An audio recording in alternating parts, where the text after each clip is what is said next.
All right, everybody, we are going to go ahead and get started. We are starting the finals round of our last tournament for quarter 1. Thank you guys so much for joining us. I'm excited to be highlighting our finalists here in just 1 second. But before I do so, families, friends who are viewing, thank you so much for joining us today. My name is Rachel Kristoff.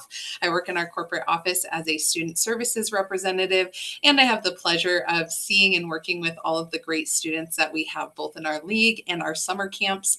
But I'm really here to highlight our virtual club debate league. Again, we had some students who worked very hard today who did a lot of rounds of debate all leading up to this moment. I know how hard they worked, and we're going to celebrate their accomplishments here in just a second. But before doing so, I want to bring up my coaching staff. Coaches, go ahead and turn on your cameras.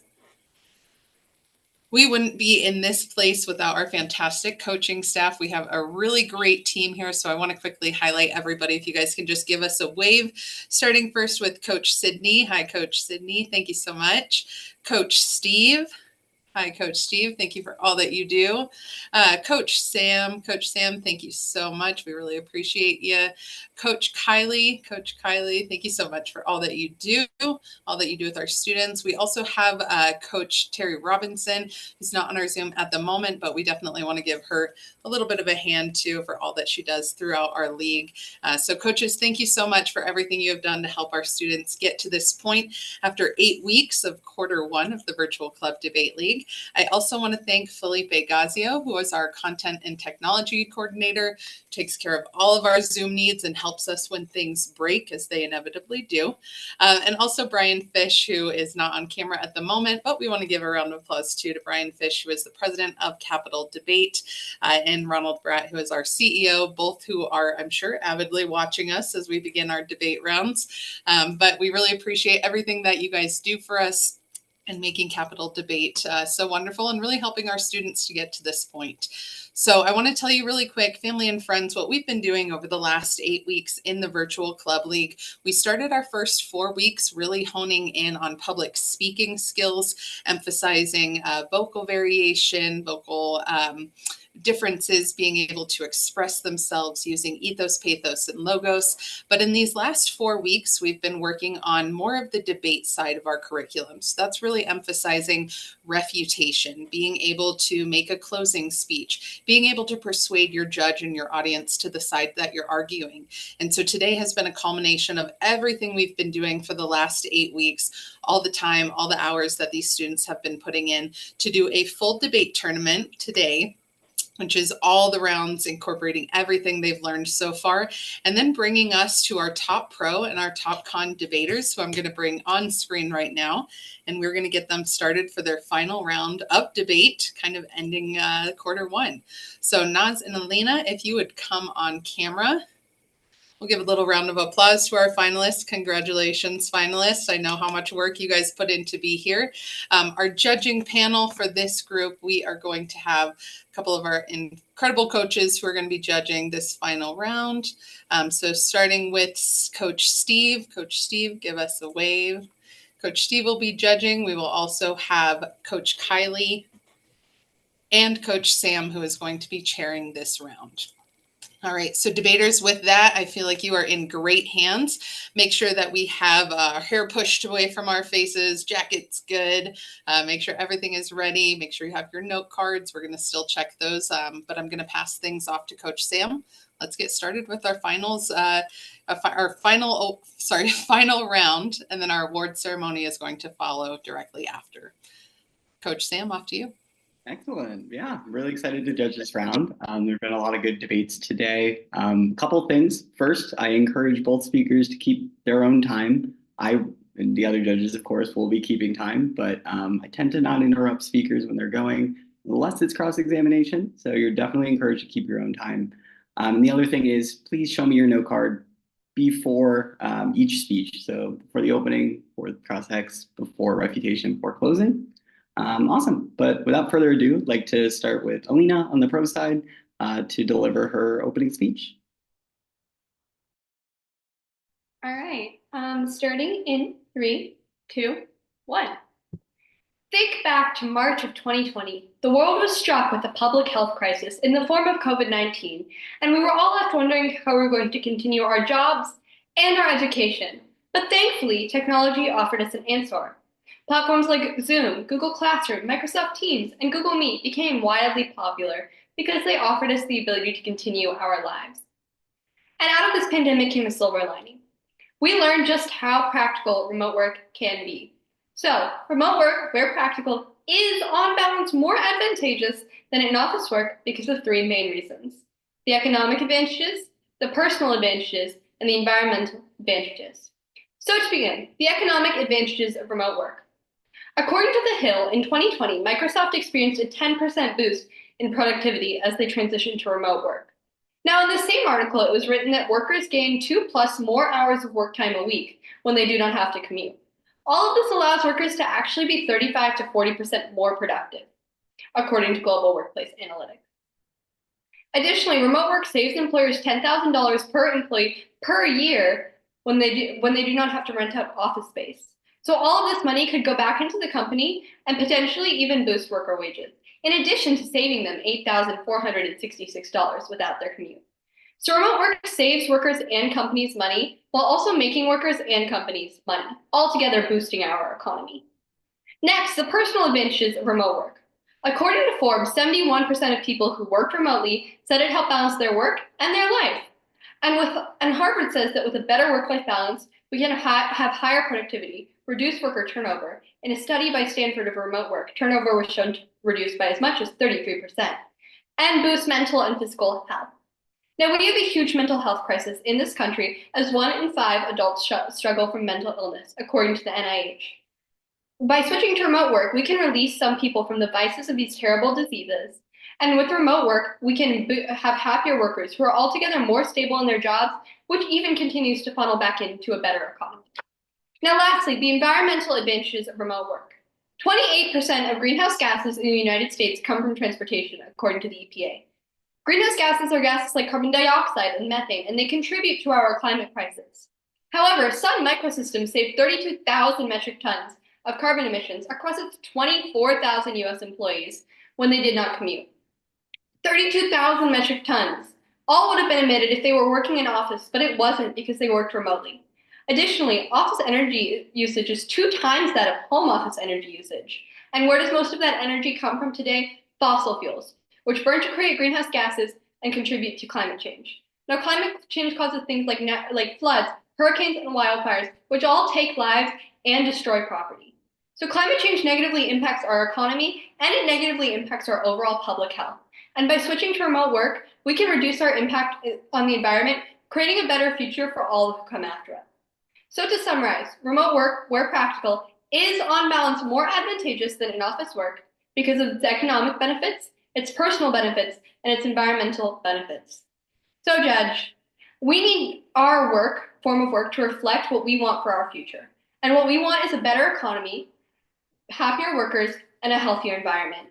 So Judge, I urge you to move into the future of work with me, and I urge you strongly to vote pro in this debate. Thank you so much.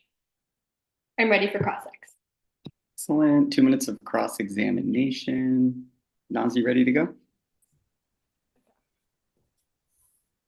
Ready now. So you talk about the economy, isn't that correct in your argument? I do, yes. Okay. So in remotely, when you work from home, you still need internet providers, VPNs, and internet services, isn't that correct? Yes. Are you not aware that remote workers actually have to pay out of pocket for these providers in their homes? According to the census in 2021, 90% of people— This is a yes or no question. 90% of people already have broadband internet service. So yes, they do have to pay out of pocket, but most of them already have it anyway. Okay. In addition to this, are you in remote work, workers have to pay for desks, other office supplies. Isn't that correct? Yes. And because of this, they're not actually saving money because they bear these hidden costs. I disagree with that. I don't think a desk costs you 10,000 or $8,466. Okay, but in addition to desks, chairs, other supplies, MacBooks, Chromebooks, phones, and all of those things necessary for an office environment. In that same study, it was said that 95% of people already had at least one form of computers, and 90% of people already had a smartphone before starting remote work. Okay. Moving on to your point about mental health.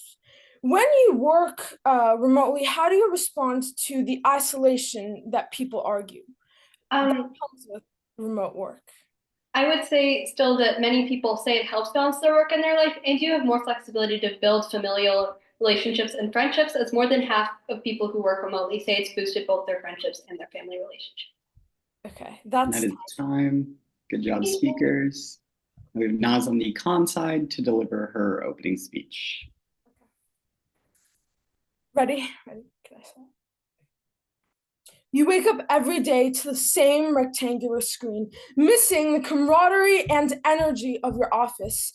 You have no motivation. This is the reality for remote workers. Today, I will demonstrate that the disadvantages of remote work far outweigh its benefits. I will demonstrate the critical role in-office work plays in our society when it comes to transparency plus connection, productivity, and the economy. Going to my first claim. 1, in-office work fosters transparency and connection. According to Square.com, in-person meetings facilitate more transparent communication through nonverbal cues, body language, and the ability to ask questions instantly. In an in-person environment, there's an added transparency and proximity between workers. Workers have diverse social interactions and therefore stable mental health. Their relationships with their surroundings are strengthened. We cannot live in a window avoiding contact with those around us. We are simply not made that way. So how can we work that way? In addition to its benefits on an individual scale, in-office work is sustainable from a business standpoint.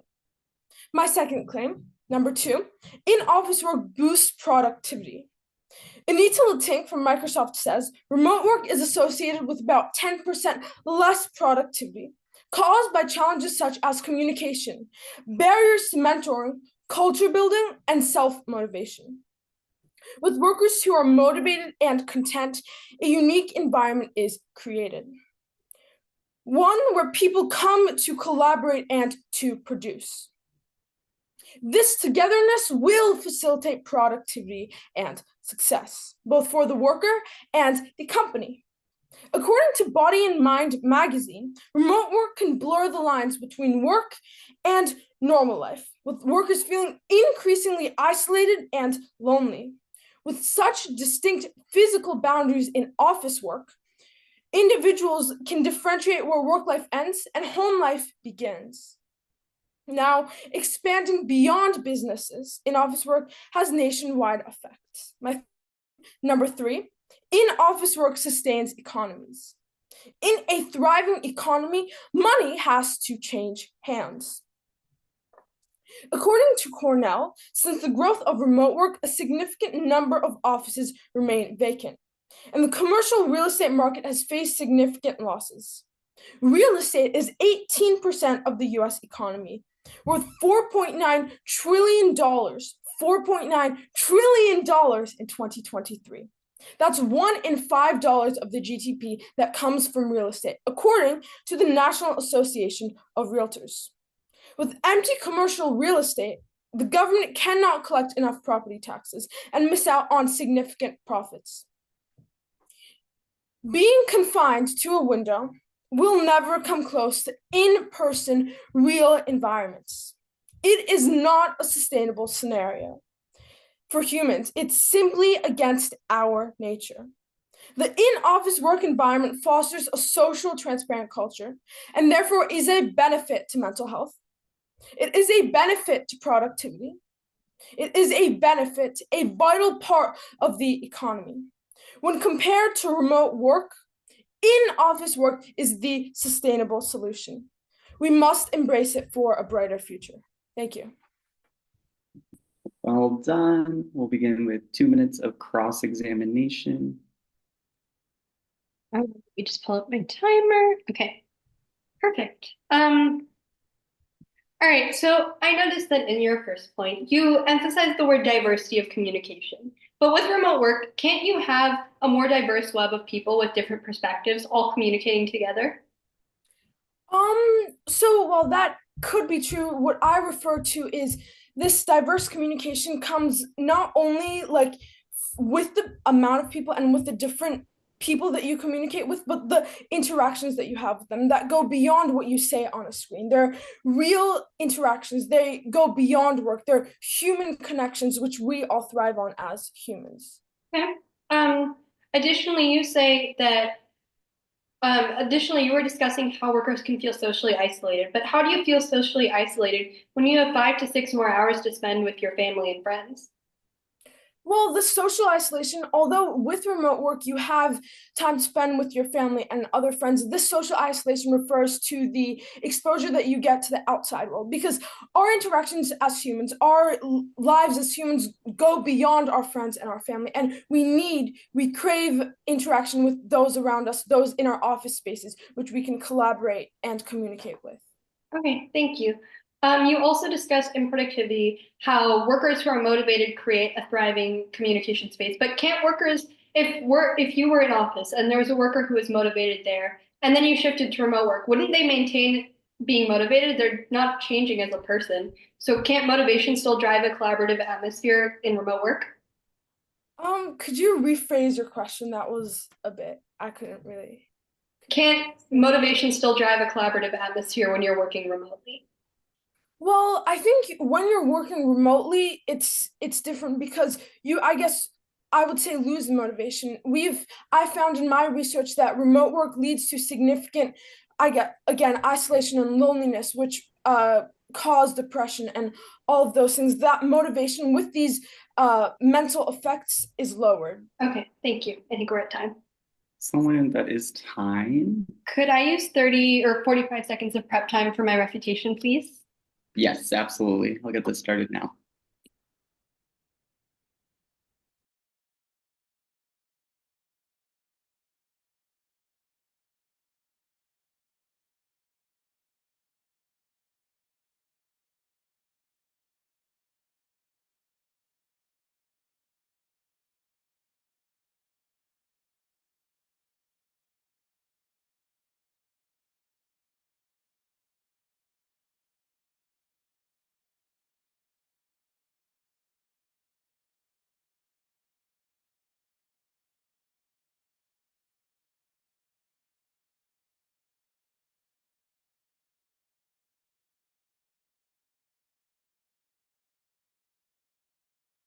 Okay, that's been 45 seconds. And can I see your refutation cards? Excellent, thank you. Do you need all four? Yeah, if you could just. Great. Awesome, thank you. Perfect. Okay. I'm going to start in 3, 2, 1. My opponent's first point was about how in-office work fosters connection, or conversely, how remote work destroys collaboration. However, most people, when they actually want to be at their most productive, choose to work by themselves. According to Ask.com, citing Apollo Technical, 86% of employees prefer to work by themselves when they're trying to be their most productive. Additionally, there are still plenty of ways to connect when necessary. Zoom, Google Meet, text, Gmail. You can even text someone to go meet up and have coffee. There are many ways, and this actually builds social tech skills. And additionally, you only have to collaborate when you want to. As employee engagement is falling, the few employees who are motivated, as my opponent noted, end up picking up a lot of slack. But you can choose when you need to collaborate and when you need to focus on what you are doing. Additionally, in the same argument, my opponent cited social isolation as a problem. However, workplace friendships are actually superficial. They're not actually beneficial. According to the American Marketing Association, true friends are expected to be unmotivated by benefits used beyond the relationship, such as raises and promotions, while business partners are inherently motivated by these instrumental concerns. This means that the relationships that my opponent is strongly clinging to weren't ever good for our workers in the first place. Instead, we should push them to make stronger connections with the people outside of their work. According to the American Psychological Association, friendships are even more important than family relationships outside of work, and making friends outside of work will only be better for our remote workers. Next, my opponent argued about productivity. However, as I said in my opening speech, remote workers are 35 to 40% more productive, and this could be for 3 reasons. Remote work reduces distractions. According to Apollo Technical, workers spend 30 minutes less talking about non-work related topics a day, and less time avoiding work by around 15%. Additionally, remote work reduces worker turnover, which will boost productivity, as 61.9% of people are less likely to look for a new role, meaning they have more time to get really good at what they do. Lastly, remote work actually boosts company culture, as 57.1% say remote work boosts their company culture, and my opponent has noted that company culture is really important in productivity. Now, lastly, my opponent discussed the economy, and she said that real estate is 19% of our current economy, but some percentage of that is homes, and there are a lot of people who need homes and who need apartments, and those commercial buildings can even be reestablished as homes, providing a solution to one of our housing problems as well. And there have been many times in our work where the way we work has shifted our geographical landscape. As railroads emerge, bigger towns built up, and it's just something that we have to adjust to. But it's not necessarily an issue with remote work. So, judges, this is why my opponent's claims have failed to negate all of the positive impacts that I have stated of remote work, and it is why you should continue to vote pro in this debate. Thank you. Thank you. Naz, would you like some prep time before your refutation? I think I'm good. Okay. So Can I see your note cards? Excellent. Thank you. Great. Thank you. Good to go.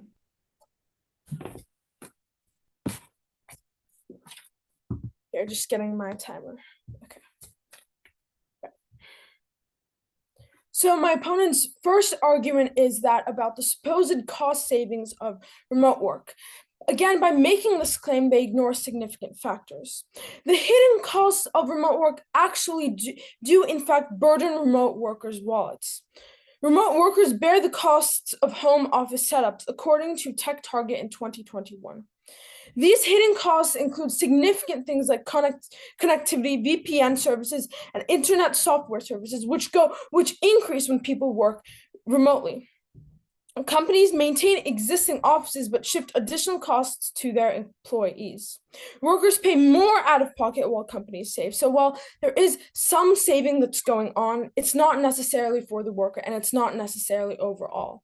The company gets richer and the worker still struggles to save. My opponent's second argument is about the personal benefits of remote work. However, office environments facilitate healthy interactions and habits. In my opening speech, I stated that in the office, workers have a chance to properly interact and learn from people. This includes mentors, so learn from people or mentors, but also teach others. This is a significant way our society works, to not only effectively learn, but to effectively teach others, and this cannot be done on a flat screen. And this interaction with mentors also helps mental health. In office work, with this boosted mental health can lead to motivated workers, success, and a healthy, balanced life as a result. My opponent's third argument is about the environment. The environmental impact does not solely depend on whether work is in person or whether work is in person. And by saying this, my opponent argues significant factors again. Shared offices reduce environmental impacts. Offices share resources, lighting, heating, cooling, and printers, and individual homes duplicate these, increasing the overall energy use. Think of one office AC running, facilitating the needed use for several workers versus several homes with several ACs. That's just a waste. According to SurfCorp in 2024, shared office spaces reduce waste and promote resource efficiency. For these 3 reasons, for the three reasons that I stated and how I refuted my opponent's argument, remote in-office work is the more sustainable solution when looking at the long term and considering the long-term impacts. Thank you. Thank you, Naz. Can I use my remaining prep time? Yes. Thank you.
Okay, that's been your prep time.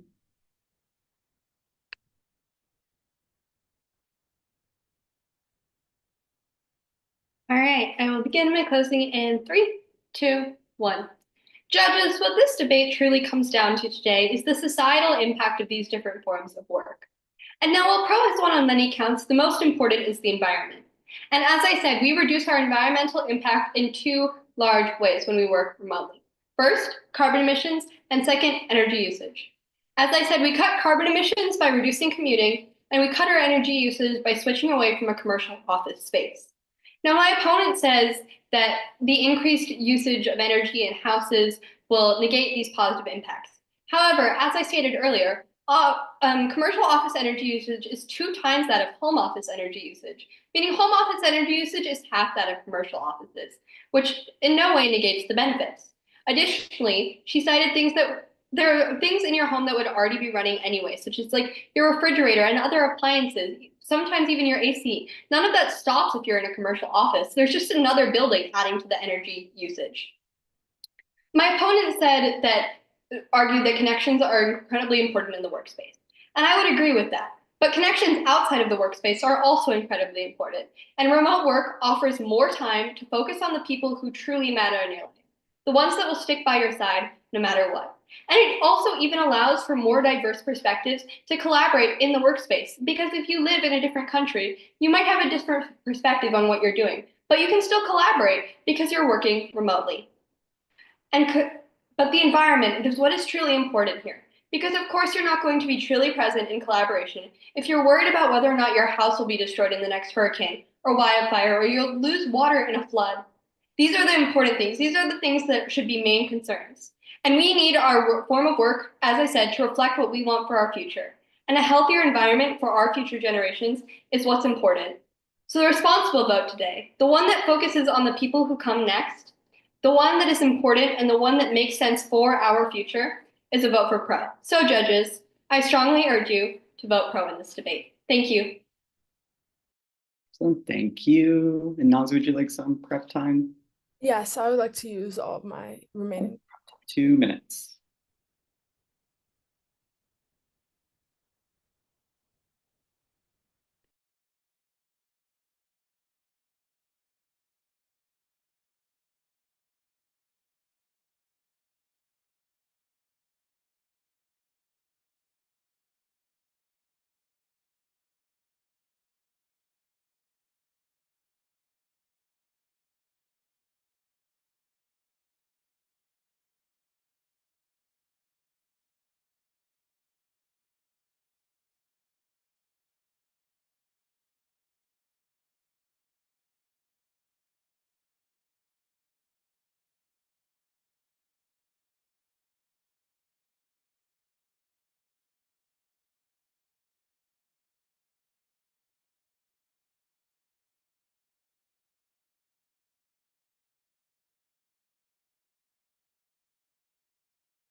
Okay, that's been 2 minutes.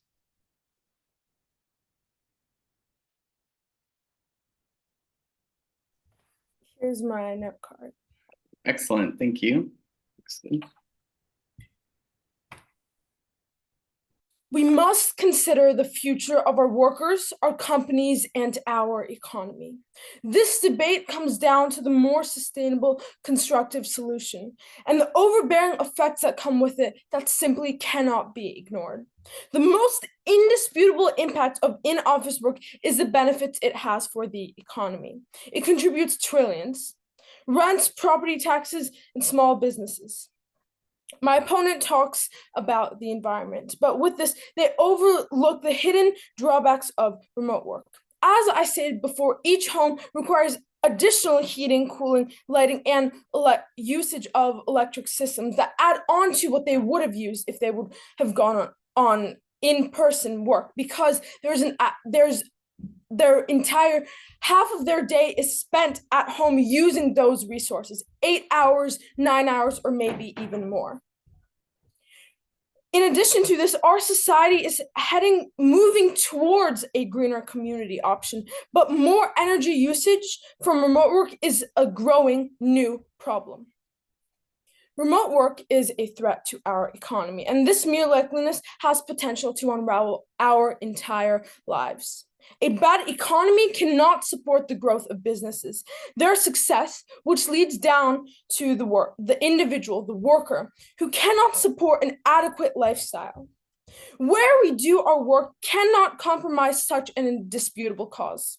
Economy, the backbone, the lifeblood of our society.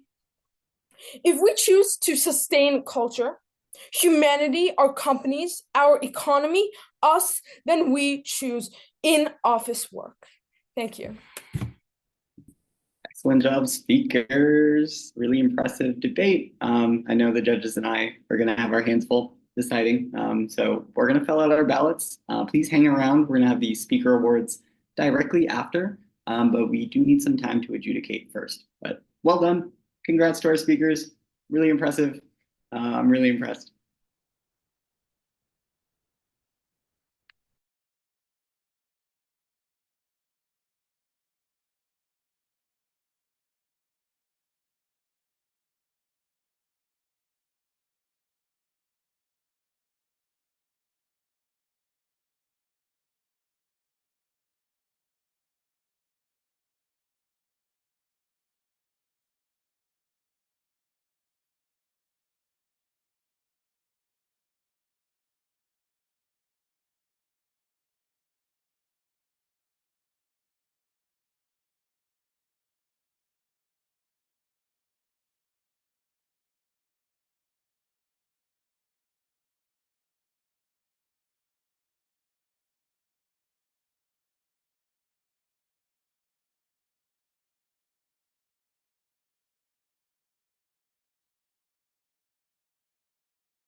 Alrighty, I'm so sorry about that, everybody. We had just a little bit of a technical delay there. Can everybody hear me? Can everybody see me? Thumbs up. Awesome. Sorry about that. Looks like Rachel just had a little bit of microphone technical difficulties there. So give us just a few more moments. Our apologies. We're just getting everything tabulated here. We will be right back with everybody for the results, the speaker awards, and who won the rounds. So hold on for just one moment. We'll be right back with everybody. Thank you.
Now, Sam, if you could put your decision in the judges chat, we should be good to go in just a moment once we have that.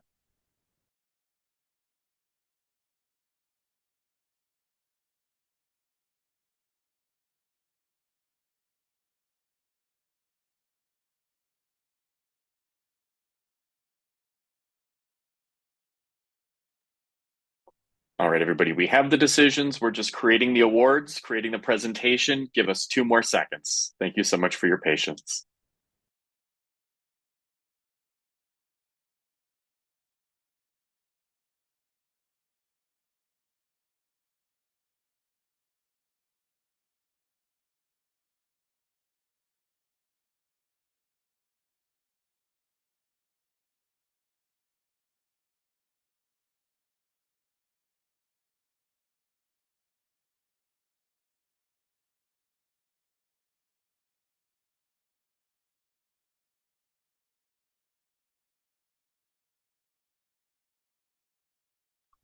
All right, everybody, we're going to go ahead and get started with our awards here.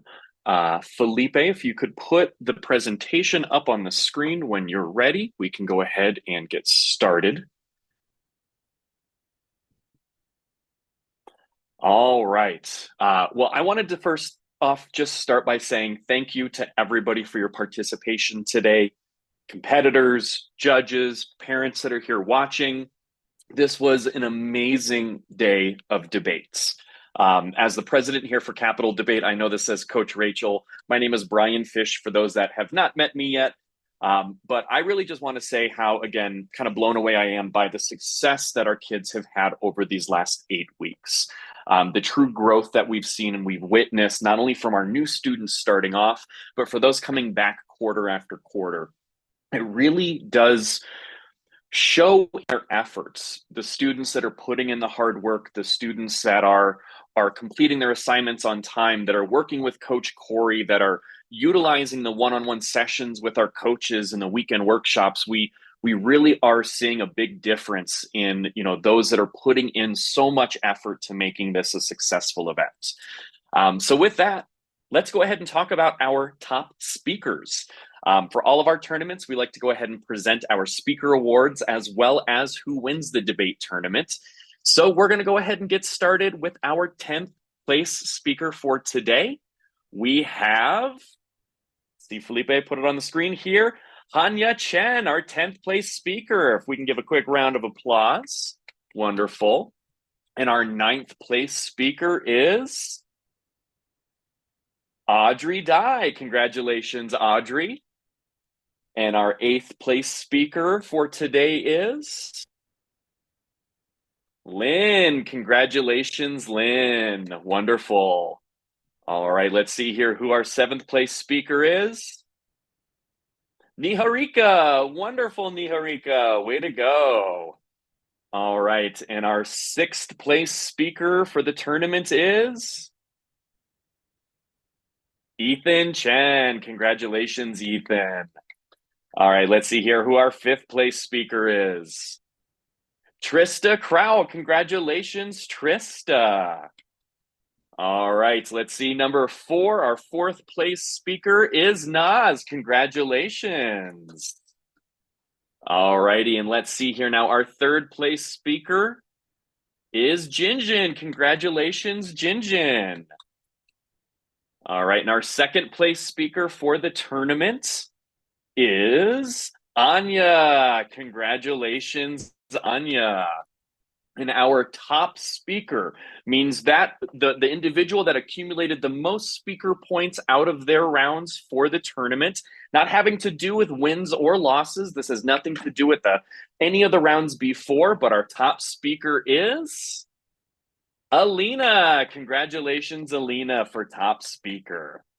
All right, so now we're going to get to who won our final round of debates. I'm going to have Rachel come back on screen here. Rachel, if you can come off mute, I'm going to have you take the finalist announcements. Let's see, is our microphone working? I hope so, Brian. Can you hear me? We can hear you. All right. Awesome. Thank you, guys. Thank you, Brian, so much. Again, congratulations to all of our top speakers. I also want to give a moment to give a quick shout out and an honorable mention to 2 of our debaters who were so very close to making the finals. The way that this tournament is really broken up is obviously by the debaters' record, but also by speaker points. So we have 2 students, Daniel and Trista, who I want to be sure to give a special honorable mention because they had an undefeated record and were only mere speaker points away from being in finals. So congratulations, Daniel and Trista. We wanted to make sure to highlight that accomplishment because that is huge. Keep working on those skills. We're going to see you in finals. I know it. Parents, I also want to let you know if we had a great time today, don't forget quarter 2 is coming up and we want you back. So our top debaters, I know I've been talking a lot already, so let's go ahead and jump into our 2 finalists. Congratulations on a really, really great round. You guys did a fantastic job and we are so proud of you. So without further ado, our runner-up is going to be, I don't know, Felipe, can we switch it to our runner-up? All right, our runner-up is Naz. Congratulations, Naz. Great job, which means that our overall quarter 1 tournament tournament champion is Alina. Alina, congratulations. Awesome job, Alina. Thank you guys so much. Again, we are so proud of you. You guys worked hard. I know we have all seen how hard you have worked. Don't give up now. You're doing a fantastic job. So keep pushing forward with those skills. Again, we want to honor everybody who came to this tournament. Thank you, coaches. Thank you, Brian. Thank you, Felipe. Thank you, students. Thank you, parents, most of all, for bringing your kids to our organization, enrolling them, and letting them really show off their skills today and through the last 8 weeks. We appreciate you guys so much. Thank you so much for attending our tournament. Congratulations to Naz and Alina.